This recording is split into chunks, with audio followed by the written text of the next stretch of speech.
Monsoon में खिल उठता है बुंदेलखंड का यौवन। इस बार मानसून में क्यों ना आप बुंदेलखंड का ट्रिप प्लान करें।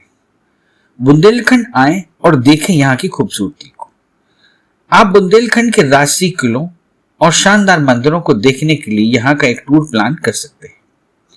बुंदेलखंड में खजुराहो, छतरपुर, बानपुर, मड़फा दुर्ग, टीकमगढ़, गढ़कुंडार और बरुआ सागर जैसे टूरिस्ट डेस्टिनेशन है। मानसून के समय इन जगहों का सफर एक सुखद अनुभव हो सकता है। बुंदेलखंड में 90% बारिश जुलाई और अगस्त के महीने में होती है। बुंदेलखंड ट्रिप में आपको बंजर पहाड़ियां, जंगल और गहरे नाले बहुत मिल जाएंगे।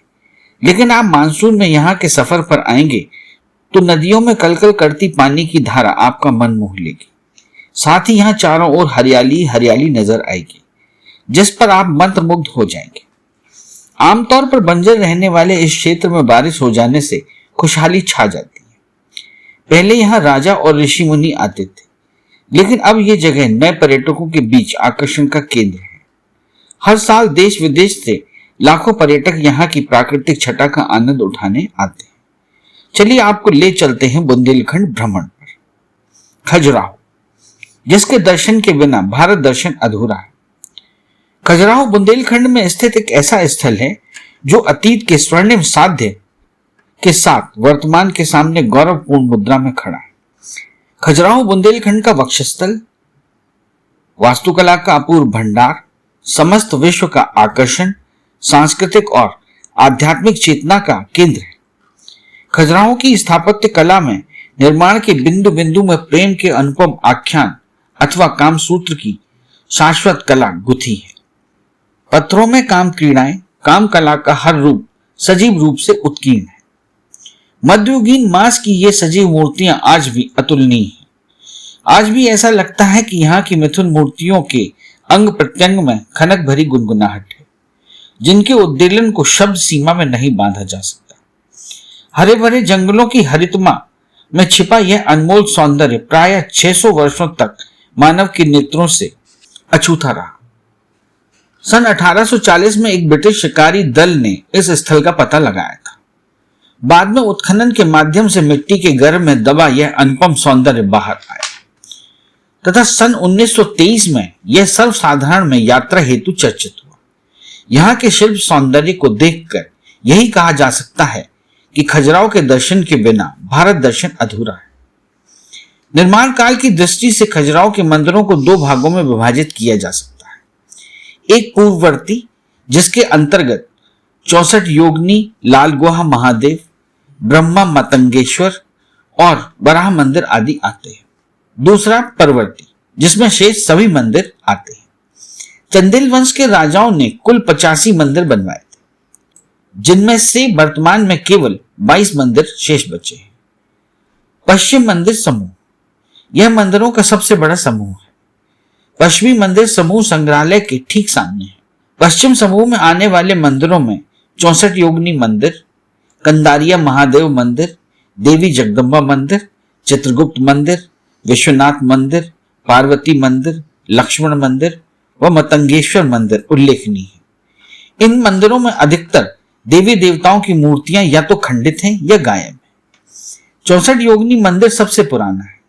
इसकी तिथि 900 ईस्वी तक रखी गई है। ग्रेनाइट पत्थर से बने इस मंदिर को काली मंदिर के नाम से भी जाना जाता है, पर इसमें काली की मूर्ति अब नहीं है।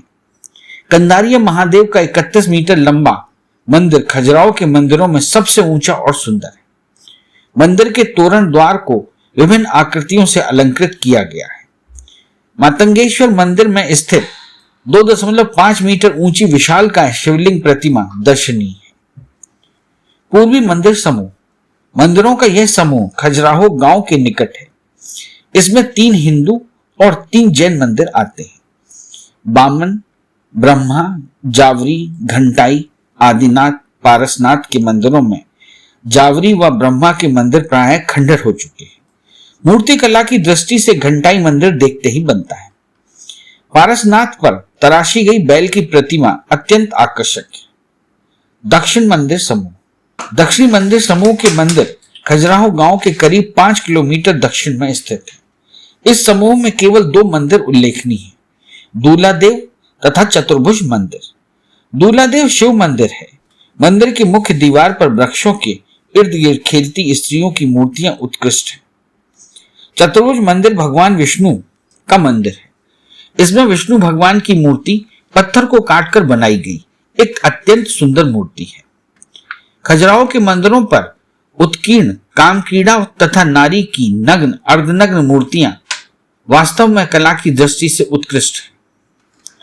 खजुराहो हवाई रेल व सड़क मार्ग द्वारा पहुंचा जा सकता है।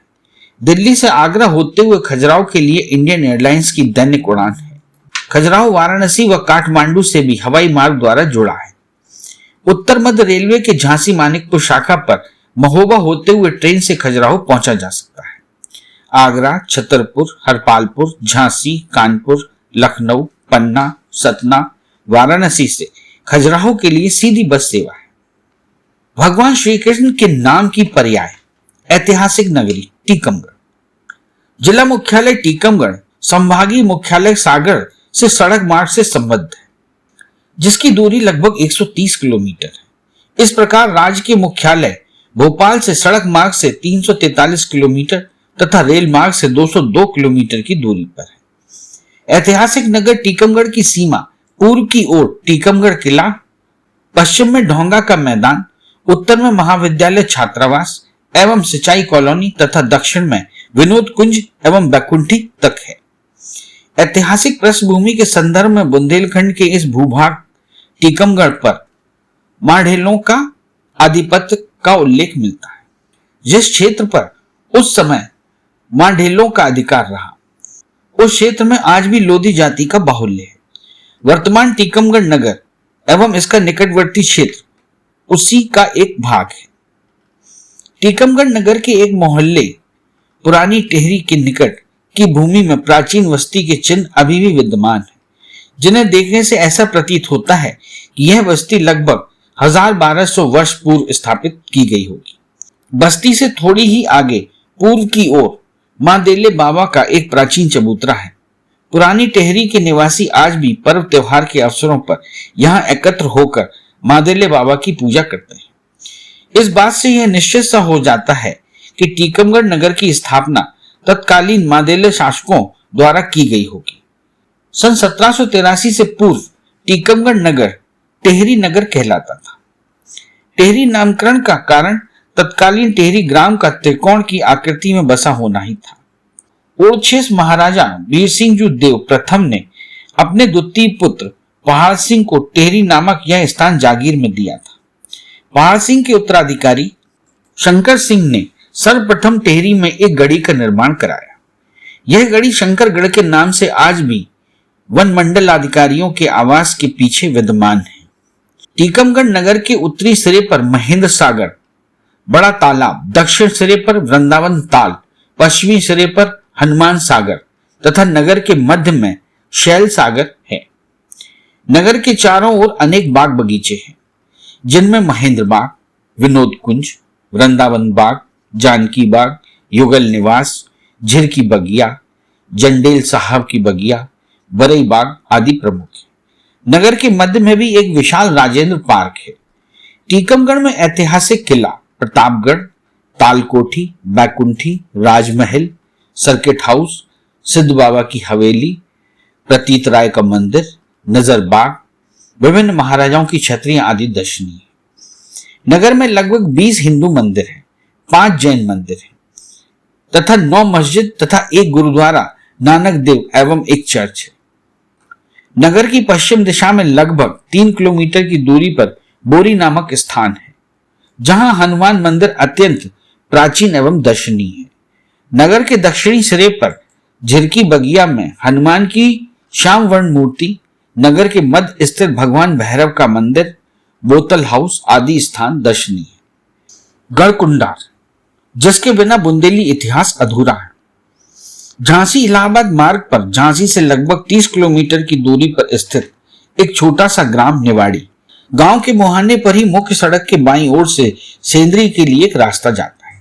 लगभग 7-8 किलोमीटर की यात्रा के बाद अनायास कुछ छोटी छोटी पहाड़ियों की तलहटी में बसा एक गांव नजर आता है, जिसका नाम है गढ़कुंडार। स्थानीय लोगों ने इसे अपनी सुविधा के लिए गढ़कुंडार नाम दे रखा है।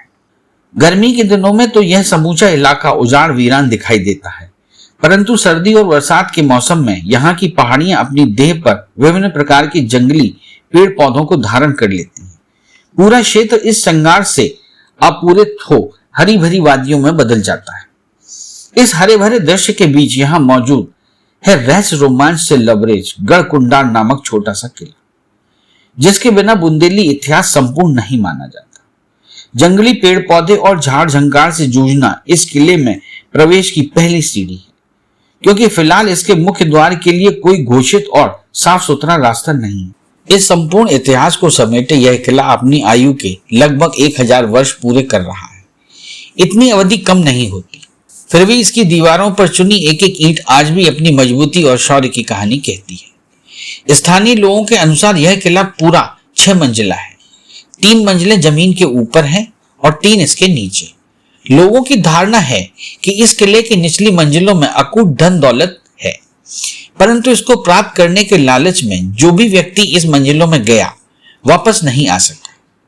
खैर, ऐसे किस्से तो इन रहस्यपूर्ण स्थानों से जुड़ ही जाते हैं। अपने विशाल आंगन, परकोटों, बावड़ियों और बुर्जों के सहारे इस किले का महत्व आज भी कम नहीं हुआ। यहाँ का 1000 वर्ष पुराना गिद्धवासनी मंदिर लोगों के लिए दर्शनीय है। बुंदेलखंड के प्राचीन स्थापत्य का गौरव बानपुर। बुंदेलखंड के सुरम्य भूभाग में विस्तृत वैभव, प्राचीन स्थापत्य का गौरव, शौर्य स्थल का नाम है बानपुर। उत्तर प्रदेश के झांसी संभाग में बुंदेलखंड के जिला ललितपुर से लगभग 43 किलोमीटर, तहसील महरौनी से लगभग 14 किलोमीटर और समीपवर्ती मध्य प्रदेश के टीकमगढ़ नगर से लगभग 9 किलोमीटर पश्चिम दिशा में वर्तमान बानपुर कस्बा स्थित है। बानपुर ऐतिहासिक महत्व का प्राचीन पुण्य स्थल, ब्रिटिश काल का विद्रोही और वर्तमान में आधुनिक प्रगति की नजर से लुप्त कालजयी कला केंद्र है। महाभारत में बानपुर का नाम बाणपुर नाम से अनेक स्थलों पर उल्लेख हुआ है।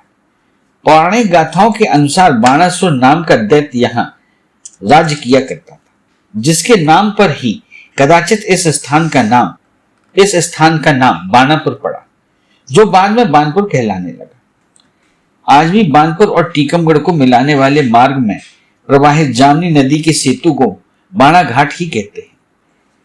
इस प्रकार पौराणिक प्रमाण के रूप में शिव भक्त बाणासुर की सुंदर पत्नी उषा के नाम पर उषा घाट भी विद्यमान है।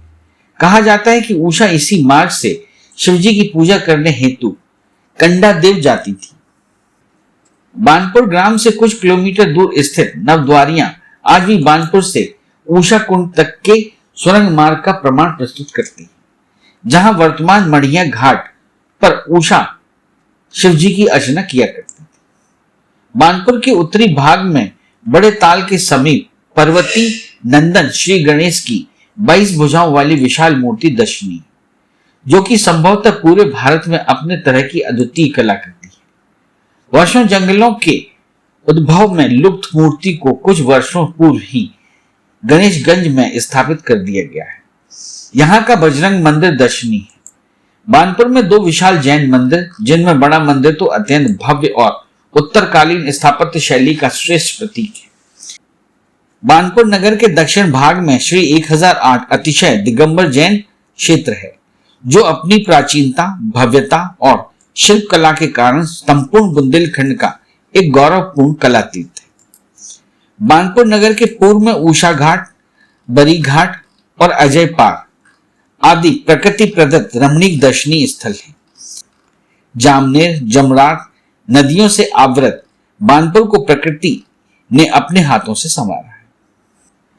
बानपुर में स्थित भगवान शांतिनाथ की 18 फुट ऊंची पत्थर की प्रतिमा के विषय में जनश्रुति है कि यह मूर्ति निरंतर बढ़ रही है, इसलिए बड़े बाबा की मढ़िया को कई बार बनवाया जा चुका है।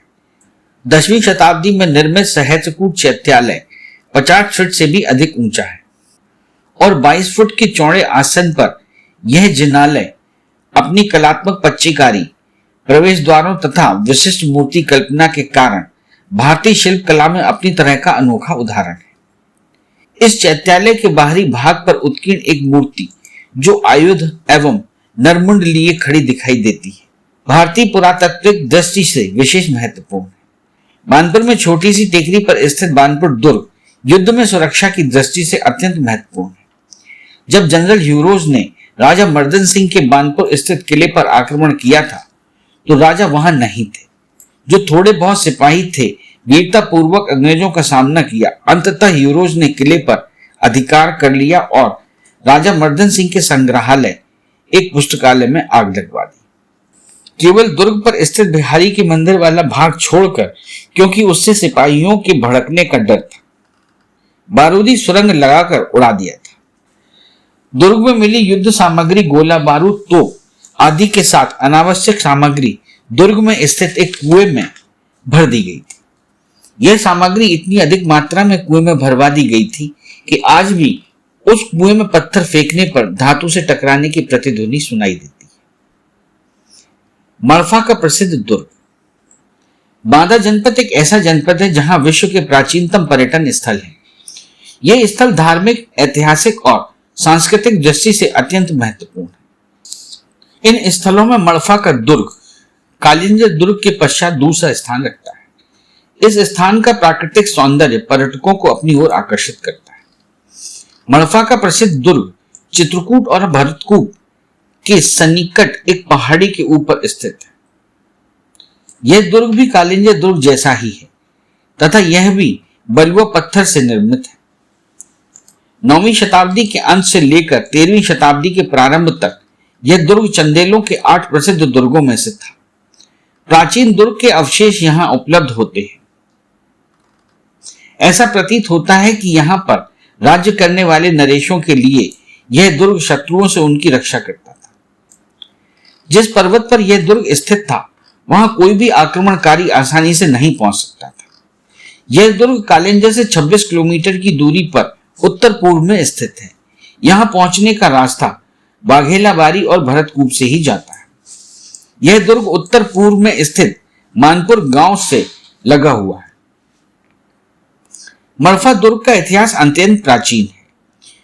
विविध पुराणों के अनुसार इस स्थल पर च्यवन ऋषि रहा करते थे, जिन्होंने सुकन्या से विवाह करने के लिए वृद्धावस्था का परित्याग करके दोबारा यौवन प्राप्त किया था। इसी स्थल पर विश्वामित्र का स्वर्ग की अप्सरा मेनका से संपर्क स्थापित हुआ था, जिसके परिणाम स्वरूप शकुंतला का जन्म हुआ और मेनका उसे मांडव ऋषि के शरण में छोड़कर दोबारा स्वर्ग चली गई थी। यही शकुंतला और दुष्यंत के मध्य प्रेम संबंध स्थापित हुए, जिसके परिणाम स्वरूप उनके पुत्र भरत का जन्म यही हुआ। इसी स्थल में अथर्ववेद के रचयिता महर्षि वेदव्यास अर्थवर्ण रहा करते थे। इनकी पुत्री वाटिका से महर्षि वेदव्यास का विवाह हुआ था तथा उनके पुत्र सुखदेव का जन्म हुआ। व्यास के नाम पर व्यास कुंड यहीं से कुछ दूरी पर है। इसी स्थल पर आयुर्वेद के महान ज्ञाता चरक ऋषि का भी निवास रहा है। त्रेता युग में भगवान श्री रामचंद्र अपने वनवास काल में यहां रहे, क्योंकि यह क्षेत्र चित्रकूट से लगा हुआ है। द्वापर युग में पांडव अपने अज्ञातवास में अनेक दिवसों तक यहां रहे।